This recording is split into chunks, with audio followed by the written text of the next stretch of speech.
Era una sdegnosa e fredda figlia di re. 16 anni, occhi grigi e così bianca che le sue mani si sarebbero dette di cera e le sue tempie di perle.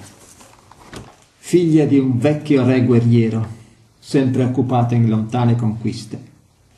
Lei era cresciuta in un convento, in mezzo ai sepolcri dei re della sua stirpe, e la sua prima infanzia era stata curata dalle monache. Il convento in cui ella aveva passato i 16 anni della sua vita era situato nell'ombra e nel silenzio di una foresta secolare.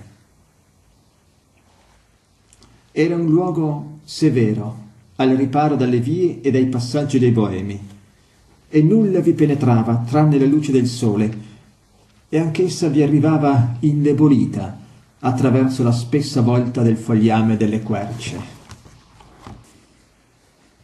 Al vespro, la principessa usciva dal recinto del monastero e passeggiava lentamente, scortata da 2 file di suore in processione. Era seria e pensierosa, come oppressa dal peso di un segreto, ed era così pallida da far pensare che sarebbe presto morta. Una lunga veste bianca e grandi trecce d'oro. La principessa era bionda come il polline dei gigli e il vermeil dei vasi d'altare. Intorno a lei, in aprile, le scarpate si riempivano di fiori di primavera e di foglie morte nell'autunno che parevano coperte di sangue.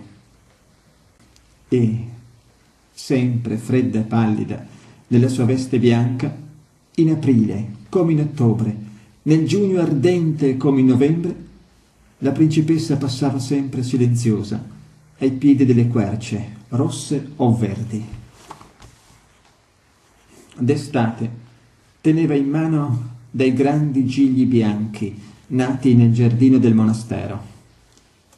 E la principessa era anch'essa così fragile e bianca che la si sarebbe detto loro sorella. In autunno, invece, ella tormentava fra le sue dita i fiori della digitale, violacei, colti lungo i margini delle radure, e il rosa malato delle sue labbra assomigliavano al porpora vinaceo di quei fiori. E, cosa strana, ella non strappava mai i petali della digitale, ma continuava a baciarli, mentre invece le sue dita trovavano piacere nel lacerare i gigli. Un sorriso crudele appariva allora sulla bocca della principessa e si sarebbe detto che compiva qualche rito oscuro che corrispondeva a qualche azione lontana. Era infatti una cerimonia d'ombra e di sangue. Ad ogni gesto della principessa vergine erano legate le sofferenze e la morte di un uomo. E da ciò il suo sorriso, quando baciava la digitale o distruggeva i gigli tra le sue belle dita lente. Ogni giglio sfogliato era un corpo di principe o di giovane guerriero colpito nella battaglia. E ogni digitale baciata era una ferita aperta, una piaga aperta al sangue di un cuore. Da 4 anni ella conosceva l'incantesimo e prodigava i suoi baci ai velenosi fiori rossi e massacrava senza pietà i bei gigli candidi, dando la morte con un bacio, prendendo una vita con una stretta.